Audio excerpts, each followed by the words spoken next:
we could have gone to the lab and do this stuff too. Okay, so let's talk about oxygen transport first, okay? Now, oxygen being transported in the blood, some of that oxygen is inside the plasma. Most of that oxygen actually is inside the red blood cell, okay? So how is that achieved? This is what we're gonna talk about. Now, when gas diffuse into the blood, so imagine from the alveoli into the blood, right?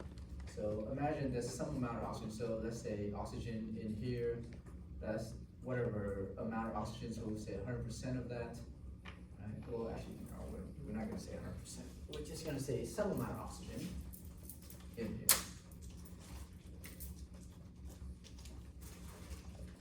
So alveoli. And inside this blood, there's red blood cells. That's being transported within the blood. So there's plasma and there's a red blood cell, right? This is your red blood cell. And this is your plasma. When oxygen diffuses into the blood, it first diffuses into the plasma, okay? So imagine that content of oxygen as it diffuses into the blood itself, 3% of the total content of oxygen stays inside the plasma. 97% of the total contents of oxygen that has diffused into the blood goes into the red blood cell, okay? So imagine if you have like 1 billion molecules of oxygen diffusing from the alveoli into your circulation. Only 30 million of that 1 billion amount of oxygen stays inside the plasma. 970 million of that 1 billion compounds of oxygen actually diffuse into the red blood cell. Huge, huge disparity between the amount of oxygen that is being transported inside the plasma versus the amount of oxygen that is transported inside the red blood cell. And this is why the red blood cell are very important for the purpose of gas transport. Okay? If we don't have adequate amount of red blood cell, we will start to decrease drastically the amount of oxygen that is being delivered to all the cells and tissues of the body. Right? Okay, so how do we measure the amount of oxygen being transported inside the plasma?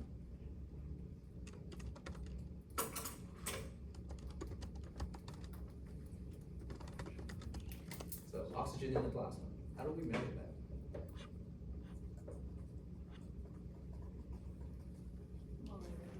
By what? Molarity? We can't measure molarity of a gas. What do gas do? Partial pressure, there you go. So the partial pressure of oxygen indicates the amount of oxygen in the plasma. Now, what is the partial pressure of oxygen in the arterial blood? We just talked about that. 100 millimeters of mercury, right? So we measure gas by the amount of pressure it exerts. And usually the unit of pressure measurement is millimeters of mercury, right? So millimeters of mercury. So this amount represents only 3% of the total amount of oxygen that is inside your circulation. It's very, very minor. Now, how then can we measure the amount of oxygen that is inside your red blood cell? Because that's also important. So you guys remember that inside the red blood cells, it's packed with these proteins, right?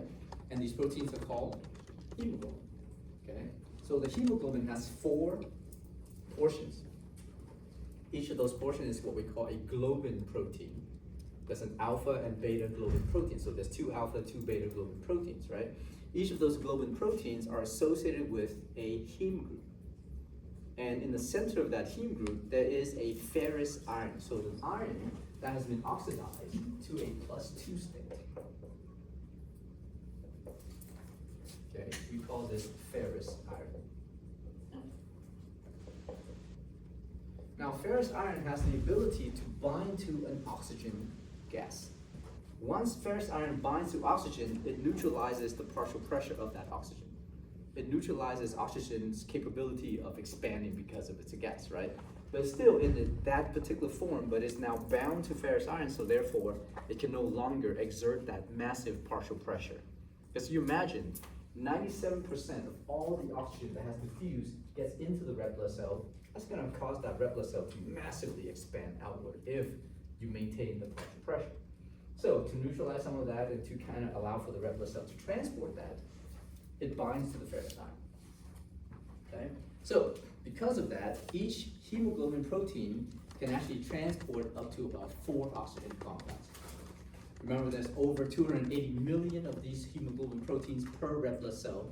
So therefore, each red blood cell can actually transport over 1 billion oxygen compound. Okay, that's a lot. Keep in mind, well, I mean, just to show you the globin proteins, the heme group, and the ferrous iron, which you guys don't really need to know. Now, that being said, there are 4 different forms of hemoglobin. And these 4 forms of hemoglobin, it's dependent upon what they are bound to. So if they're bound to a type of gas, they can have a different type of form that is produced. And these forms are basically, detected by some degree of, measurement and stuff like that. So there's a form of hemoglobin we call oxyhemoglobin. And the other form of oxyhemoglobin is referred to as deoxyhemoglobin. So deoxyhemoglobin basically just means that hemoglobin at that point is not bound to oxygen. Oxyhemoglobin means that hemoglobin is actually bound to oxygen. So the oxygen is bound to the ferrous iron on that hemoglobin, therefore converting this hemoglobin into oxyhemoglobin, right? It has some degree of spectral, analysis and stuff like that, so we can detect different spectrum of light coming from that particular type of hemoglobin, okay? The other form of hemoglobin is called carbaminohemoglobin, so that's the second form. Carbaminohemoglobin refers to the basically point at which hemoglobin is actually bound to carbon dioxide. Okay. Now, when carbon dioxide binds to hemoglobin, it does not bind at the ferrous iron.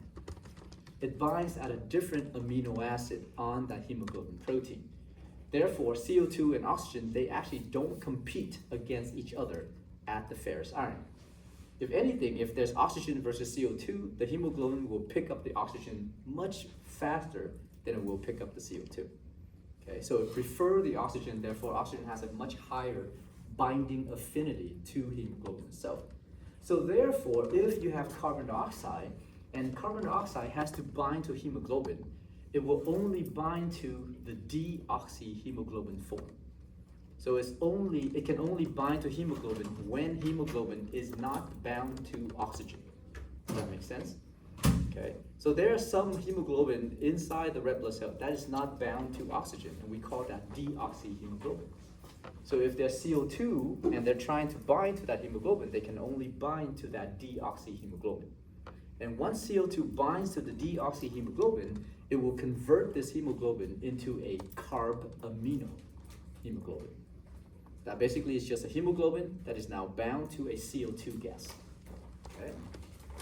All right. Third form of hemoglobin is what we call methemoglobin. Methemoglobin is essentially a pathological form in a sense, because for some reason, whatever is happening, the ferrous iron, that +2 iron, is now further oxidized, so it loses another electron and become a +3 iron. In this state, we call this a ferric iron. And a ferric ion is not able to bind to an oxygen compound. So therefore, if you have the hemoglobin that has the iron in this ferric state, it is no longer able to bind to oxygen. So it essentially now is a useless hemoglobin protein, okay? So therefore, there's some abnormal states. Let's say if you live within a region of the world or the country where there's a high amount of CO2 and relatively lower amount of oxygen, then your body will actually generate a lot of these methemoglobin because of the fact that for some reason, due to these particular characteristics of the gases, it changes this oxidized state of that iron. Okay? Or there's some kind of medications or drugs that you can actually give to the patients that actually will cause that iron to become this ferric state. Okay? There are populations of people that live in the Appalachian Mountains along the state of Kentucky. Their skin is blue. So when you have a lot of methemoglobin, and we all have some degree of methemoglobin, but very, very minor amount. But for those particular population of people, since they live in this particular mountainous areas, they have a lot more methemoglobin. And because of that, they're not able to transport adequate amount of oxygen throughout the whole body. And due to that fact, their skin actually looks a little blue, so they're always slightly cyanotic. And we call them the blue people in Kentucky. It's kind of cool. Jonathan, you have a question? Like, so, sorry, going back to carbon and hemoglobin, Mm-hmm. what was the effect of that on the binding of oxygen? It doesn't affect anything to the binding of oxygen. It's only present when oxygen is not bound to the ferrous iron, that's all. If you have a relatively higher amount of oxygen, it's gonna kick off the CO2. Even though it's at a different spot? It's not, Or, sorry, even though it's at a different spot? yeah, it doesn't matter because they don't compete against each other. Yeah. And like I said, hemoglobin will always have a much higher affinity for oxygen, right, for the most But part. why would it kick it off if it doesn't compete? It kicks it off because if you have enough oxygen, you need to transport the oxygen. It's more important for you to transport the oxygen than to transport the CO2. So therefore, if you have an environment that has higher oxygen content, Yeah. then the oxygen will actually kick off the CO2 so that it can bind to hemoglobin. But you said it doesn't compete, right? So it can't. It doesn't, Yeah. but hemoglobin always will have a higher affinity for oxygen, Okay. right? So therefore, it doesn't compete like that. It's not like CO2 will displace oxygen, but if there's more oxygen there and hemoglobin needs to transport that oxygen, then hemoglobin will bind better to oxygen. Hemoglobin would just like to pick up the oxygen more so than to bind to the CO2. Okay. So once it picks up the oxygen, it becomes oxyhemoglobin, and that oxyhemoglobin will displace the CO2. Because CO2 cannot bind to hemoglobin if it's in the oxy state. Okay. Yeah? Yeah, it doesn't compete directly, but it does have different affinity for that hemoglobin itself. All right, now, there's a fourth form of hemoglobin, and we call this carboxyhemoglobin. Carboxyhemoglobin is when carbon monoxide, which is a noxious gas, binds to the ferrous iron of hemoglobin. With carbon monoxide, it is a direct competitor against oxygen. So it binds to the same site that oxygen binds to. And with carbon monoxide, it actually binds to that hemoglobin or that ferrous iron 200 times stronger than oxygen. Okay? So therefore, if you are in an environment where you still have like some degree of oxygen and very low degree of carbon monoxide, that carbon monoxide will bind very strongly to your hemoglobin. And if that's the case, hemoglobin can no longer bind to oxygen, whether you still have high amount of oxygen in that environment. Does that make sense? Because of the strength of binding of carbon monoxide to that ferrous iron, okay? So now if you rescue, let's say when you look at a patient, what's one of the physical features that you think of when you think of a patient having adequate amount of oxygen delivery in their blood? Pink skin color. Pink, right? Pink fingers, pink skin, whatever. What do you think the patient would look like when they have a lot of carbon monoxide being transported in their blood? Pink. They look exactly the same. But the patient with carbon monoxide will now be gasping for air. Why? Because they're not transporting oxygen. They're transporting carbon monoxide. So therefore, if you rescue a patient from, let's say, a burning building, right? They would look very rosy pink all over. They actually look more pink and a little redder in appearance compared to, let's say, normal people that has adequate amount of perfusion. Because the amount of gas that is bound to hemoglobin actually reflects that red light. It still increases the circulation. It's not gonna stop the circulation, but because of it increases circulation, it actually has this nice little red appearance. So they'll look the same, but they're gasping for air because they're not getting the oxygen delivery to the cells and tissue, okay? So because you're not getting the actual oxygen being delivered to the cells and tissue, there's a reaction that causes you to start to breathe faster so that you can bring in more oxygen. For those patients, how would you correct that? how would you displace the carbon monoxide and allow for the oxygen to rebind to your body, to your hemoglobin? You have to give them oxygen, and you have to give high flow oxygen. High flow oxygen basically means you're introducing a much faster delivery of oxygen, and you're delivering a lot of oxygen content, so that hopefully with that higher pressure of oxygen now being introduced into your body, it will be enough to kick off the carbon monoxide. So imagine if this carbon monoxide binds to that hemoglobin 200 times stronger than oxygen, then you have to generate something that allows the oxygen to be 201 times stronger than that carbon monoxide. Does that make sense? So it's just like if the carbon monoxide can push you off easily, well, you better do something to push off that carbon monoxide. Is it a quantity of oxygen or is it particular? Well, high flow and also an increase in concentration of oxygen. Right? So therefore, that's one of the ways that you treat carbon monoxide poisoning. Okay. All right. Another way is just to check the patient. Right? You don't want to do that. That's a little extreme. Yes. This is kind of unrelevant, but if it's somebody with a darker complexion, how would you notice? You can test. You can test just the physical like symptoms and stuff like that. Gotcha. Because it doesn't matter what complexion you are. If you have carbon monoxide poisoning, one of the things that manifests is that you'll have headache. Why do you think you will have headache? There's another thing that kind of thing. Not enough oxygen. Well, not enough oxygen, so what happens to the vessels that delivers blood to your brain? Contract. They will dilate massively because they want to increase the blood flow to your brain. So as you dilate, you now have leaking of that fluid out into the interstitial space, therefore causing that headache. Right? Talk about that at some point. So, symptoms, association, all that stuff. All right, good. So 4 forms of hemoglobin, please remember that. Okay, so now, remember we talked about the fact that that 97% of oxygen contents that is diffusing into the blood actually gets into the red blood cell, right? We can measure the amount of oxygen in the plasma easily by measuring the partial pressure of that oxygen.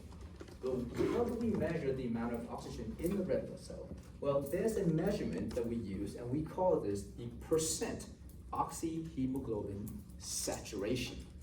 So imagine the amount of hemoglobin that you have inside your red blood cell. How many of those hemoglobins are actually bound to oxygen? That's basically the amount of oxyhemoglobin saturation. Okay?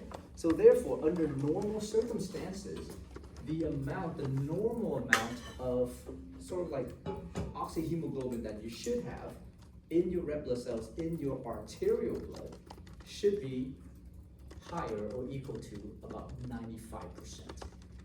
That is the amount of saturation of oxyhemoglobin that you should have. So what does that mean? It means that of all of your hemoglobin proteins that you have, 95% of those hemoglobin should be bound to oxygen. That's what oxyhemoglobin saturation refers to, right? So in the arterial blood, as this oxygen diffuses into this blood, since 97% of the content of oxygen diffused into the red blood cell, it will essentially bind to 95% of all of the hemoglobin proteins that you have, which leaves us roughly about 5% of hemoglobin that is not bound to oxygen, which is not that bad, right, in the grand scheme of things. So 95% of a billion or 200 million hemoglobin, that's pretty good. Okay, so you simply do the math, because for every single hemoglobin, you actually carry 4 oxygen. I can't do the math in my head. 280 million times 95%, that's a lot. It's like maybe 250. I don't know, I'm just making up numbers now. Okay, so when you measure that, how would we measure that? How do we measure the percent oxyhemoglobin saturation? We use a pulse ox machine. What's a pulse ox machine? I'm pretty sure if you guys worked in the clinic, you've used this machine at some point. If you've ever gone to the ER for any assessment, they will measure this pulse ox. So one of the vitals they measure, right? What is it? Height, weight, blood pressure, right? And then as you sit there and they measure the blood pressure, measure the temperature, they also clip that thing on your finger. That thing has a little red light, and that red light bounces off your finger, and therefore on your fingertip there's a circulation, there's a capillary that transport blood. If you have adequate amount of transport of blood, the red blood cell is now packed with oxygen. So as the red light bounces off that red blood cell, if it's packed with oxygen, it's highly dense. And the more dense that oxygen is, that red blood cell with oxygen, the higher the reflection of that light that goes back to that machine. So the machine captures that sort of like that low, bouncing light and stuff like that. If it bounces off quickly off of that red blood cell, then it means that red blood cell is packed full of, hopefully, oxygen. That pulse ox machine does not tell you what kind of gas is bound to the red blood cell. It can only tell you if the red blood cell is bound to something. Okay, and hopefully most of the time if the patient doesn't show other symptoms, then we can assume that the red blood cell is mainly packed with oxygen, bound to that hemoglobin. Okay, so if you have a high saturation of oxyhemoglobin, there's a higher density of oxygen being transported in the red blood cell, and therefore there's a higher degree of reflection of that light back up. Right? So it bounces that light back up to the machine picks that up very quickly, and therefore they can give you a percentage. So usually they'll clip that on, and then once it beeps, they look at it, oh, 97%, good. Okay. If you have carbon monoxide poisoning, that percentage is actually very high as well. Okay, so it's like 98, 99% sometimes. Okay, so you may think, oh yeah, this patient is adequately perfused with oxygen, when in fact, it's not. It's just the red blood cell is just packed full of something instead of oxygen. Okay. Anyway, so that's that. Another way to tell if you really want to, and you're in a clinic scenario or a clinic environment, and you really want to figure out what kind of gas is being transported within those red blood cells, because let's say your percent oxyhemoglobin saturation is high, and you want to know what kind of gas it is, what you can do is what we call a blood gas analysis. So you draw some blood and you put it into that machine, and machine basically analyze the contents of that blood, analyze the type of gas in that blood, and then give you a printout. It will give you oxygen contents and all that stuff too. So then you know, okay, well this patient is saturated with oxygen and not saturated with carbon monoxide, right? So on and so forth. So oxyhemoglobin saturation is how we measure the amount of oxygen in the red blood cell.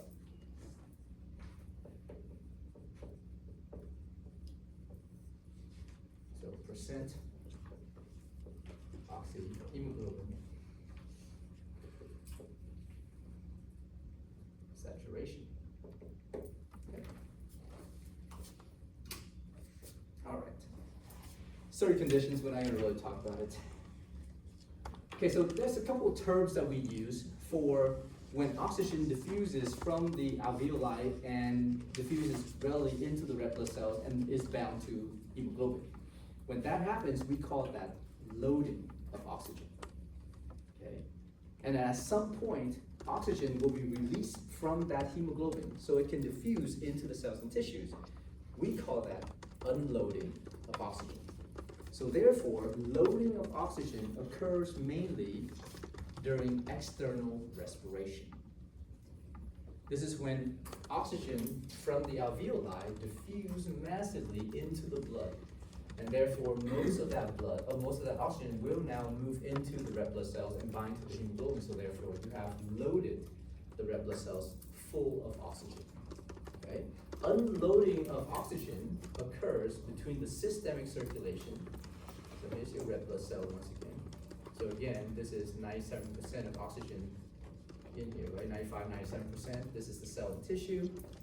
So during this point, oxygen is unloaded so that it can diffuse into the cell and tissue of the body. Okay? So loading of oxygen occurs during external respiration. So loading of that, unloading of oxygen occurs during internal respiration. Now you can think about CO2 having a loading and unloading phase as well. So when do you load CO2 onto the red blood cell? In the internal. Yeah, during internal respiration. So here, let me just, we'll call this oxygen here. This is oxygen.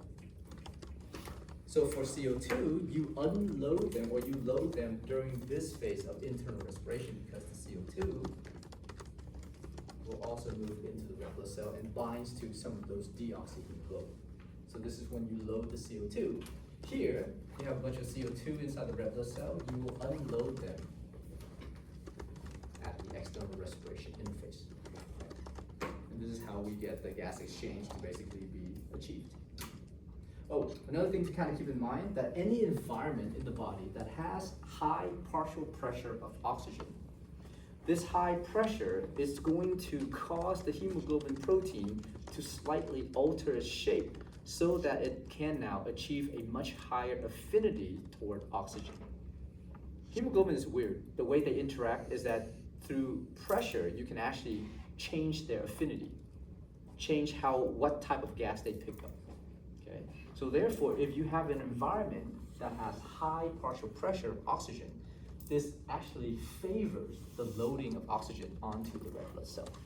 So which environment within the body has the highest partial pressure of oxygen? In the alveoli. And that's why you have massive loading of oxygen during this phase of blood flow, okay? When the red blood cell approaches this pulmonary circulation right across that alveoli. Okay? All right. Okay, so now, as we take in account the amount of oxygen in the blood, in the plasma, which is measured by the partial pressure, and the percent oxyhemoglobin saturation, which is the amount of oxygen bound to the red blood cell, in the arterial blood, the partial pressure of oxygen in the plasma is 100 millimeters of mercury. The amount of percent oxyhemoglobin saturation in the red blood cell is about 97%, let's just say, okay? As you start to decrease the amount of partial pressure, the amount of oxygen in the plasma, you can see that there's a slow decrease in the amount of oxyhemoglobin saturation as well. Make sense? All right, so as you start to slowly decrease the amount of oxygen in the plasma, the red blood cell also starts to unload some oxygen from the hemoglobin. Once you get to the venous blood, the partial pressure of oxygen is 40 millimeters of mercury, but the percent oxyhemoglobin saturation in the red blood cell is still quite high. Even though it has unloaded some amount of oxygen, it still has 75% oxyhemoglobin saturation, which means in the venous circulation, in the red blood cell, 75% of all of its hemoglobin are still bound to oxygen. Only 25% is not bound to oxygen. 75%, that's a huge amount, right? You think about it, 750 million or whatever amount of oxygen is still bound into that red blood cell. So that's important because that acts as an immediate oxygen reserve for your body. Just in case you have cells and tissue that has an increase in metabolism, you can immediately unload those oxygen to those cells and tissue, and then you can breathe to kind of refresh all of that, or catch up all of that later, okay? So we take all these numbers and we graph them together, and we get what we call the oxygen dissociation curve. Okay? This curve tells you, as you start to change the partial pressure of the oxygen, you also start to decrease the percent oxyhemoglobin saturation. However, the important thing to note about this is that during the first part of this oxygen dissociation curve, the top part of this curve, is a slow decrease of the oxyhemoglobin saturation as there's a rapid decrease in the partial pressure of oxygen. Okay, so even though the partial pressure of oxygen is rapidly decreasing, the amount of oxygen that's being unloaded is very, very slow. Okay, the change here is not very significant, whereas the change here is a lot more significant. Does that make sense? But in the second half of this curve, you can actually see that below 40 millimeters of mercury, if you start to slowly decrease any amount of oxygen below 40 millimeters of mercury, you can actually drastically unload more oxygen from the red blood cell. Okay? So oxygen dissociation curve refers to the unloading of oxygen during different environments, different times of that activity. All right, so let me draw it out for you. Because there are 5 factors that will affect how oxygen is unloaded from the red blood cell. So here's the partial pressure of oxygen, measured in millimeters of mercury. Over here is the percent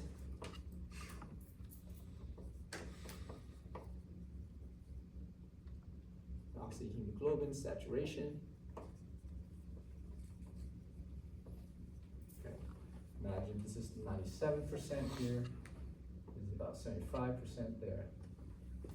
This is 100 millimeters of mercury. This is roughly about 40 millimeters of mercury.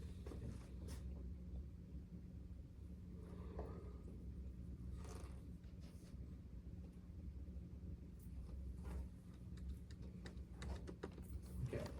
So, if your partial pressure of oxygen is at 100 millimeters of mercury, the percent oxyhemoglobin saturation is at about 97%. Make sense? As you start to move from the arterial blood into the venous blood, the amount of oxygen that is unloaded is low. Okay?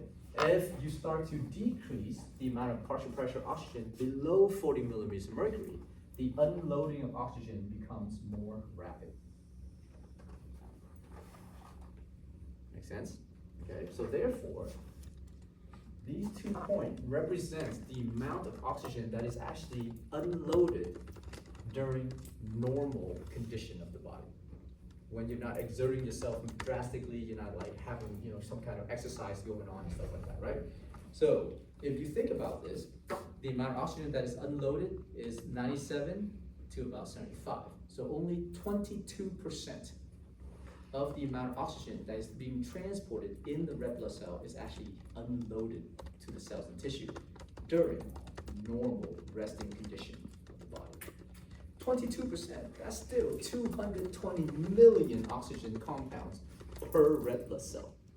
That's still a massive amount of oxygen, right? Even though the cell's at rest. Now, if you look at the second part of this curve, the steeper part, okay, let's say if you start to engage in light exercise. When you start to engage in light exercise, the amount of oxygen inside your cells decreases. Remember, we talked about the partial pressure oxygen in the cells is at 40 or less than 40 millimeters of mercury. It depends on the metabolism of those cells. So if you start to engage in light exercise, the partial pressure of oxygen inside your cell may drop down to about 35 millimeters of mercury. Okay? If your partial pressure is at 35 millimeters of mercury, the next red blood cell that comes across that area will now have all of this dissociation down to about 60% here. So going from 97 to 60%, that's unloading approximately what? 37% of oxygen. Instead of 220 million oxygen compounds being unloaded, now you have unloaded 370 million compounds of oxygen. So that makes sense, right? When you're exercising, you need more oxygen. Now, if you take it to the extreme, let's say you're exercising, with the high severity, high intensity, whatever it is, the amount of oxygen inside your cells drops down to 15 millimeters of mercury. So if the red blood cell comes across that particular area of the body, immediately it goes from 97% saturation all the way down to 20% saturation, which means it will now unload 77% of its oxygen content. That's 770 million oxygen compound per red blood cell. Why? Because the cell needs it while you're exercising. That's why. So this is how you use the oxygen dissociation curve to understand that. Okay? All right. That oxygen that is still in the venous blood after, let's say, just normal, distribution, normal dissociation of oxygen, act as an oxygen reserve. Okay? And the oxygen reserve is listed here. Because immediately, if you are engaged in some kind of exercise, then the amount of oxygen from the red blood cell can actually be unloaded more so before you start to breathe to catch up. Make sense? Because immediately this has to happen, and then eventually you start to trigger your breathing mechanism so that you can breathe faster, so you can take in more oxygen to replenish the oxygen that you've now have used up. And when you exercise and you start to breathe faster, what do we call that? What do we call that phenomenon that stimulates you to breathe faster? We talked about it in the muscle physiology.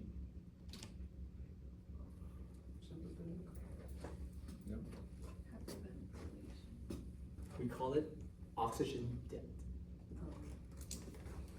Because every time you exercise, you're gonna be in debt, because your cells are now picking up more oxygen.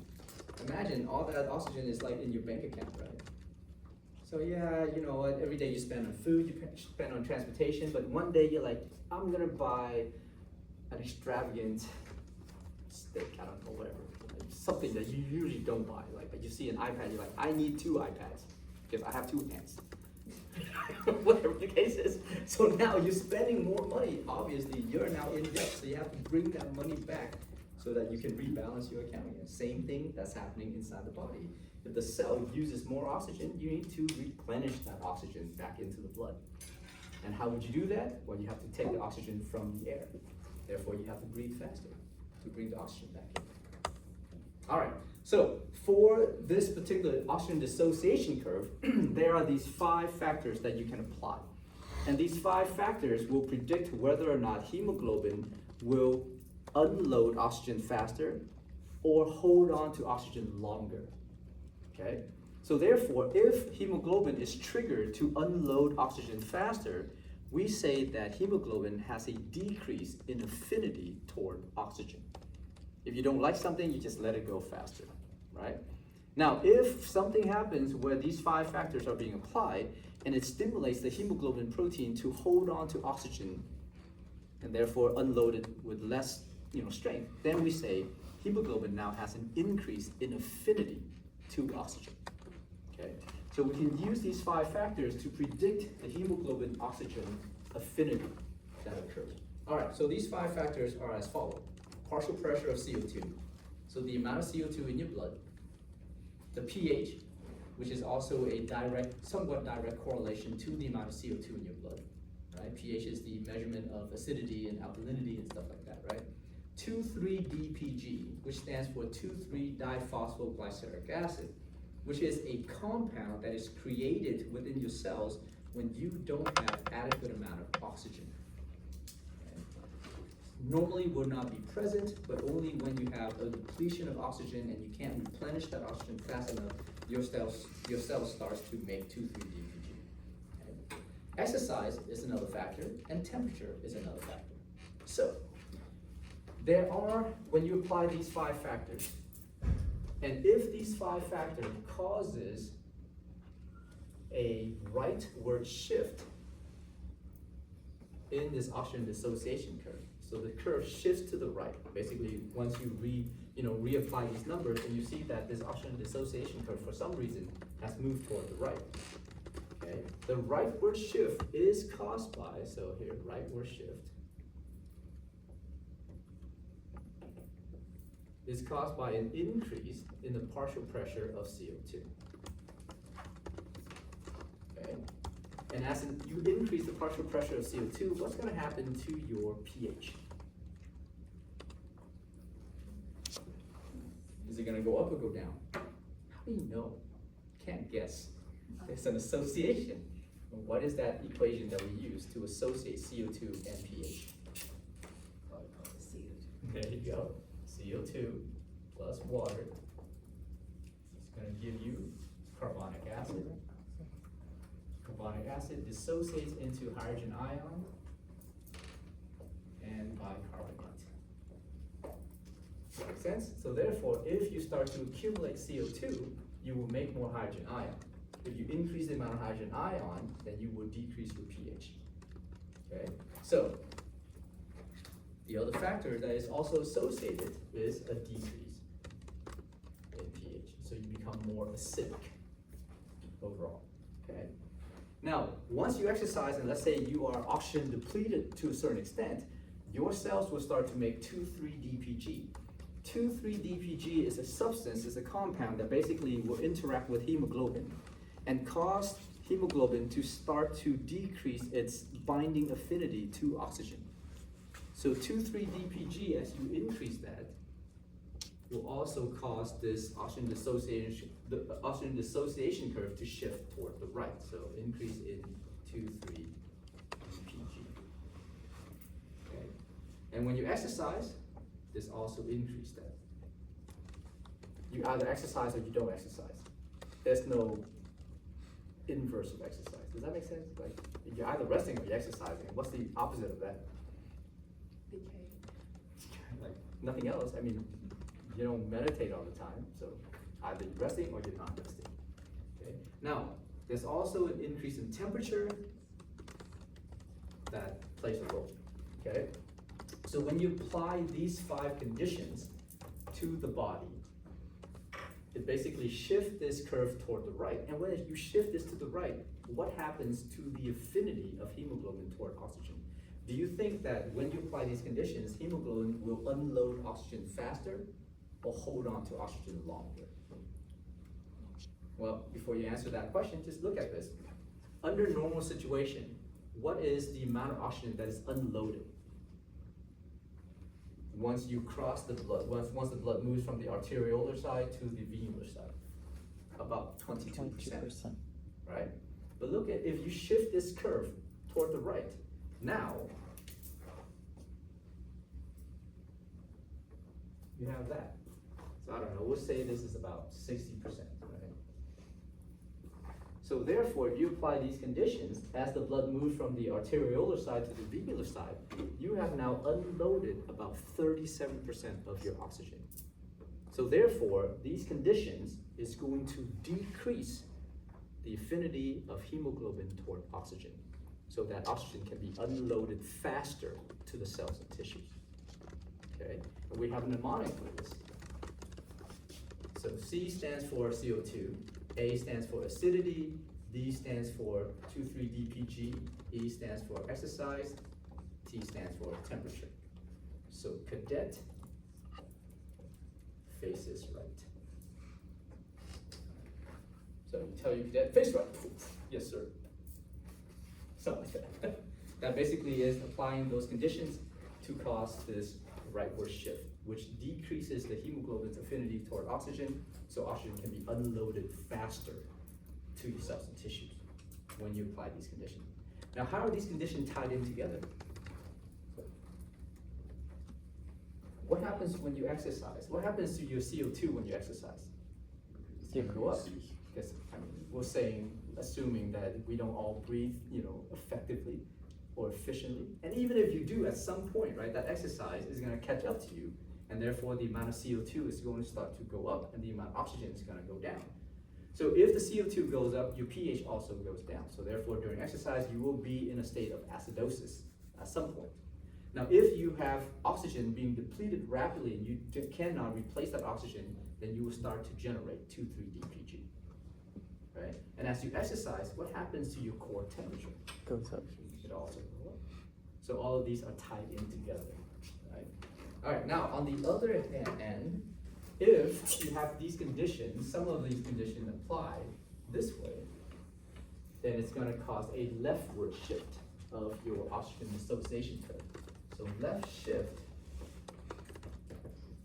is due to what we call a decrease in the partial pressure of CO2. Okay, so if you have less CO2 in the body, it also is accompanied by an increase in pH. Okay, in the body, you either have an increase in 2,3-DPG or you don't. So therefore, there's no such thing as a decrease in 2,3-DPG. Right? You either exercise or you don't. But there's another factor, you can actually decrease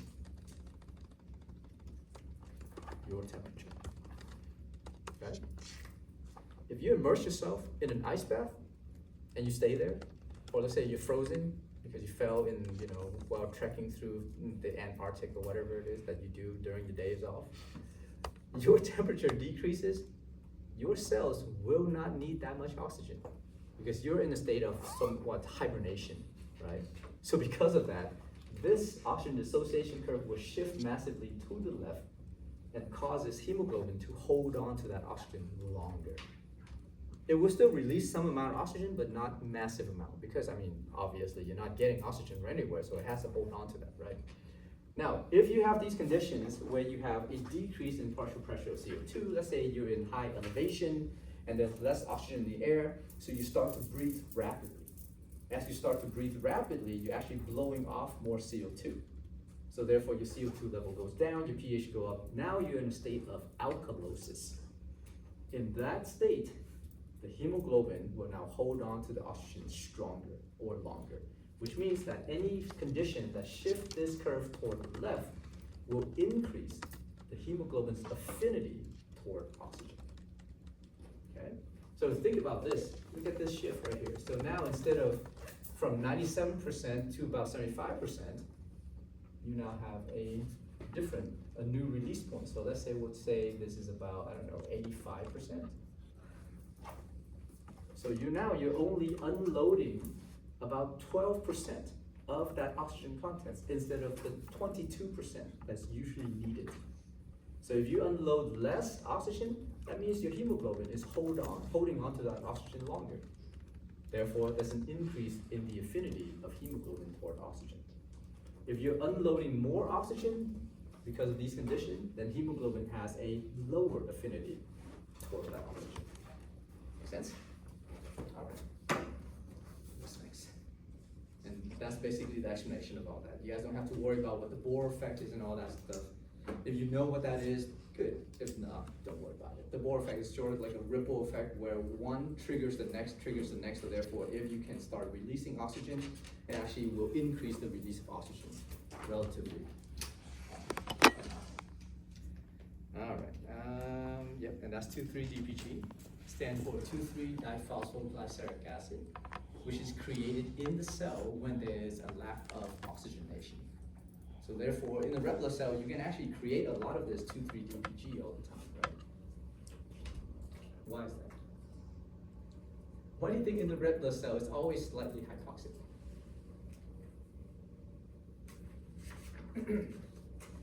Red blood cell typically cannot make a lot of ATP, right? Why? Goes back to chapter 5. There's no mitochondria. Yeah, there's no mitochondria. Good. If there's no mitochondria, they can't make ATP through oxidative phosphorylation. So therefore, how do they make ATP? Anaerobic respiration. What do they break down? What carbon source do they now break down to make ATP? That's just glucose, because they can only perform glycolysis and nothing else. So, because of that, sometimes in the red blood cell, you will generate a lot of this 2,3-DPG if you are oxygen depleted overall, and therefore that 2,3-DPG, since it's already in the red blood cell, will trigger hemoglobin to just unload that amount of oxygen to your cells and tissue.